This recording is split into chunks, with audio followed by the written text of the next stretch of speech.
The Outsiders, Chapter 1. When I stepped out into the bright sunlight from the darkness of the movie house, I had only two things on my mind: Paul Newman and a ride home.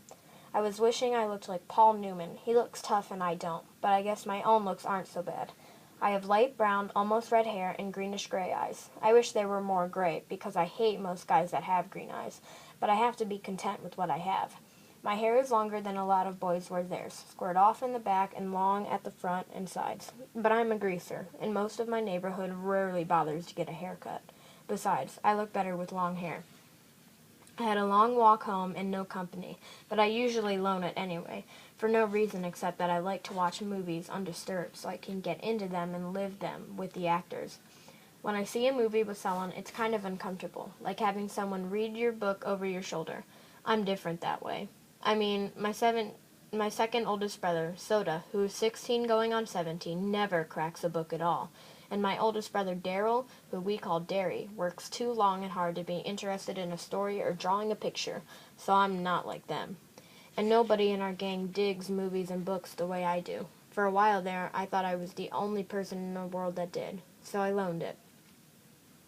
Soda tries to understand, at least, which is more than Derry does.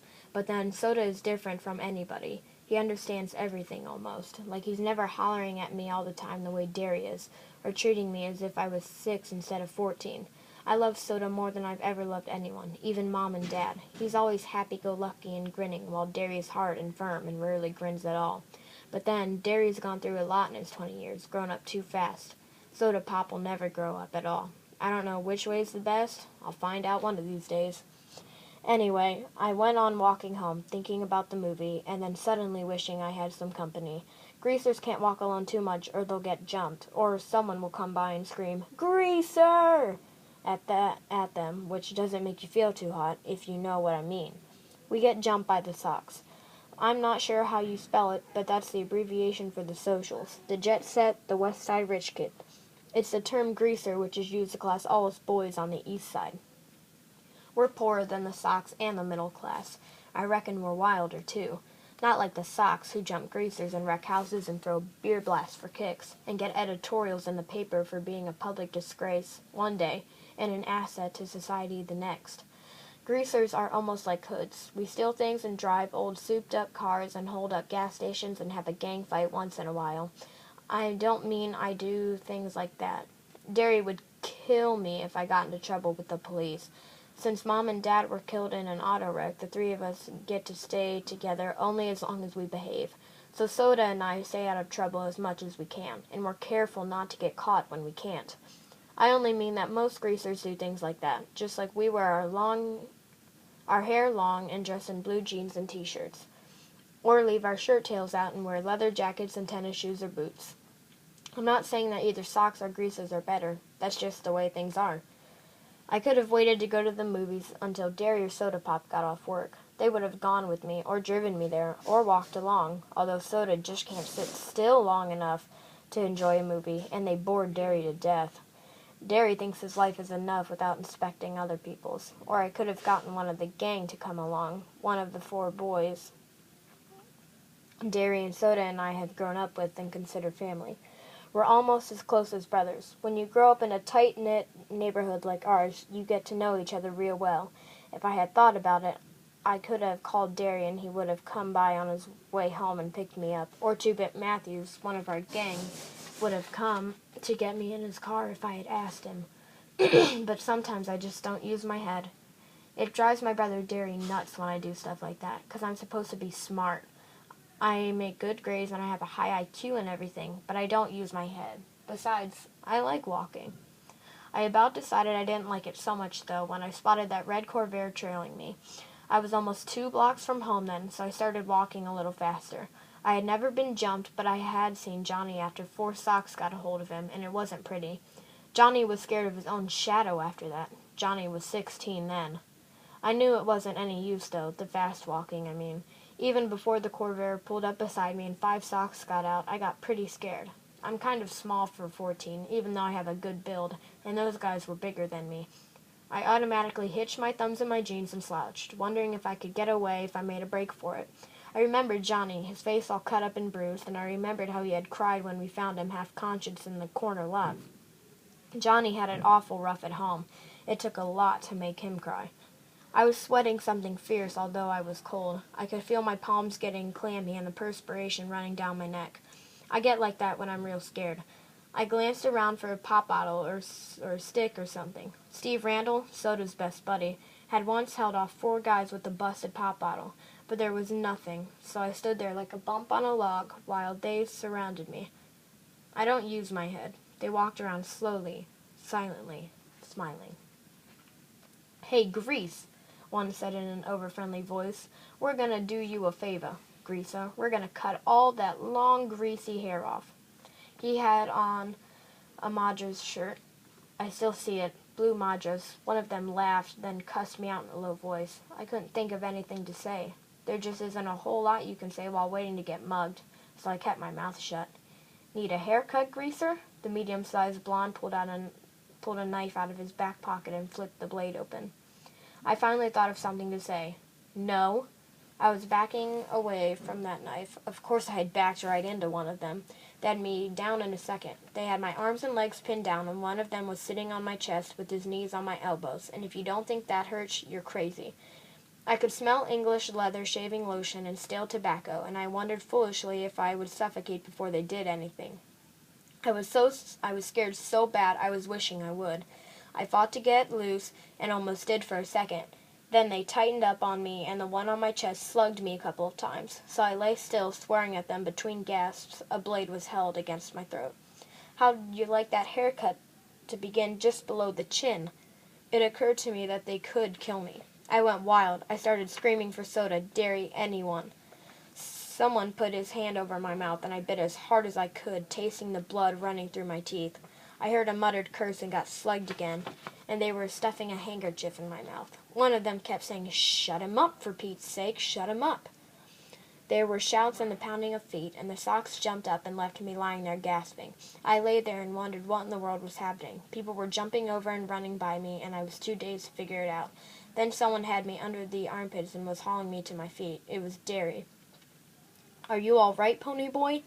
He was shaking me, and I wished he'd stop. I was dizzy enough anyway. I could tell it was Derry, though, partly because of his voice, and partly because Derry's always rough with me without meaning to be. "I'm okay. Quit shaking me, Derry. I'm okay." He stopped instantly. "I'm sorry." He wasn't really. Derry isn't over sorry for anything he does. It seems funny to me that he should look exactly like my father and act exactly the opposite of him. My father was only 40 when he died, and he looked 25, and a lot of people thought Derry and my dad were brothers instead of father and son. But they looked alike. My father was never rough with anyone without meaning to be. Derry is 6'2" and broad-shouldered and muscular. He has dark brown hair that kicks out in front and a slight cowlick in the back, just like Dad's. But Derry's eyes are his own. He's got eyes that are like 2 pieces of pale blue-green ice. They've got a determined set to them, like the rest of him. He looks older than 20, tough, cool, and smart. He would be a real handsome if his eyes weren't so cold. He doesn't understand anything that is not plain hard fact, but he uses his head. I sat down again, rubbing my cheek where I'd been slugged the most. Derry jammed his fists in his pockets. "They didn't hurt you too bad, did they?" "They did." I was smarting and aching, and my chest was sore, and I was so nervous my hands were shaking, and I wanted to start bawling. But you don't just say that to Derry. "I'm okay." Soda Pop came loping back.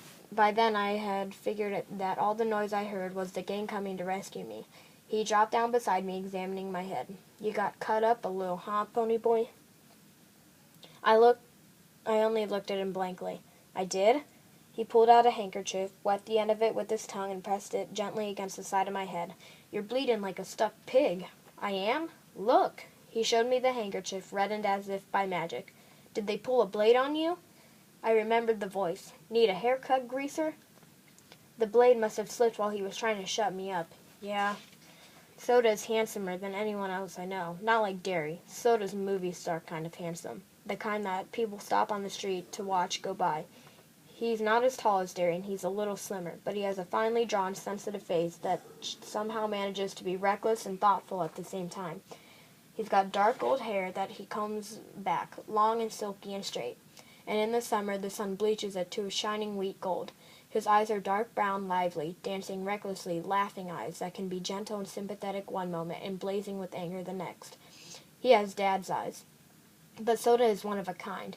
He can get drunk in a drag race or dancing without ever getting near alcohol. In our neighborhood, it's rare to find a kid who doesn't drink once in a while. But Soda never touches a drop. He doesn't need to. He gets drunk on just plain living, and he understands everybody. He looked at me more closely. I looked away hurriedly, because if you want to know the truth, I was starting to bawl. I knew I was as white as I felt and shaking like a leaf. Soda just put his hand on my shoulder. "Easy, pony boy. They ain't gonna hurt you no more." "I know," I said, but the ground began to blur and I felt hot tears running down my cheeks. I brushed them away impatiently. "I'm just a little spooked, that's all." I drew a quivering breath and quit crying. "You just don't cry in front of Derry. Not unless you're hurt like Johnny had been that day we found him in the vacant lot. Compared to Johnny, I wasn't hurt at all." Soda rubbed my hair. "You're an okay kid, Pony." I had to grin at him. Soda can make you grin no matter what. I guess it's because he's always grinning so much himself. "You're crazy, Soda. Out of your mind." Derry looked at us as if he'd like to knock our heads together. "You're both nuts." Soda merely cocked one eyebrow, a trick he'd picked up from Two-Bit. "It seems to run in this family." Derry stared at him for a second, then cracked a grin. Soda Pop isn't afraid of him like everyone else, and enjoys teasing him. I'd just as soon tease a full-grown grizzly, but for some reason, Derry seems to like being teased by Soda. Our gang had chased the Sox to their car and heaved rocks at them. They came running toward us now, 4 lean, hard guys. They were all as tough as nails and looked it. I had grown up with them, and they accepted me, even though I was younger, because I was Derry and Soda's kid brother, and I kept my mouth shut good. Steve Randall was 17, tall and lean, with thick, greasy hair he kept combed and in complicated swirls. He was cocky, smart, and Soda's best buddy since grade school. Steve's specialty was cars. He could lift a hubcap quicker than and more quietly than anyone in the neighborhood, but he also knew cars upside down and backward, and he could drive anything on wheels. He and Soda worked at the same gas station, Steve part-time and Soda full-time, and their station got more customers than any other in town. Whether that was because Steve was so good with cars or because Soda attracted girls like honey draws flies, I couldn't tell you. I liked Steve only because I was Soda's best friend. He didn't like me. He thought I was a tag-along and a kid. Soda always took me with them when they went places if they weren't taking girls, and that bugged Steve. It wasn't my fault. Soda always asked me. I didn't ask him. Soda doesn't think I'm a kid. Two-Bit Matthews was the oldest of the gang and the wisecracker of the bunch.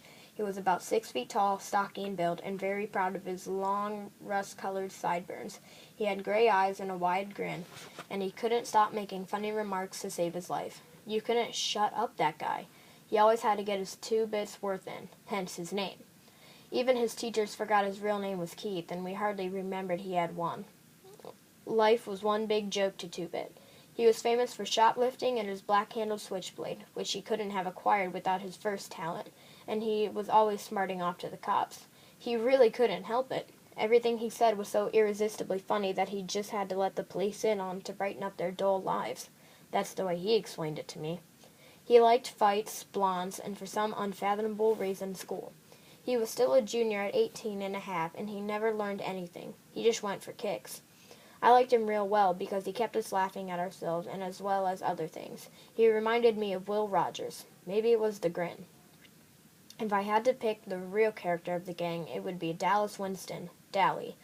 I used to like to draw his picture when he was in a dangerous mood, for then I could get his personality down in a few lines. He had an elfish face with high cheekbones and a pointed chin, small, sharp animal teeth, and ears like a lynx. His hair was almost white. It was so blonde, and he didn't like haircuts or hair oil either, so it fell over his forehead in wisps and kicked out in the back in tufts and curled behind his ears and along the nape of his neck. His eyes were blue, blazing ice cold with the hatred of the whole world. Dally had spent 3 years on the wild side of New York and had been arrested at the age of 10. He was tougher than the rest of us, tougher, colder, meaner. The shade of difference that separates a greaser from hood wasn't present in Dally. He was as wild as the boys in the downtown outfits like Tim Shepard gang. In New York, Dally blew off steam in gang fights, but here organized gangs are rarities. There are just small bunches of friends who stick together, and the warfare is usually born of a grudge fight.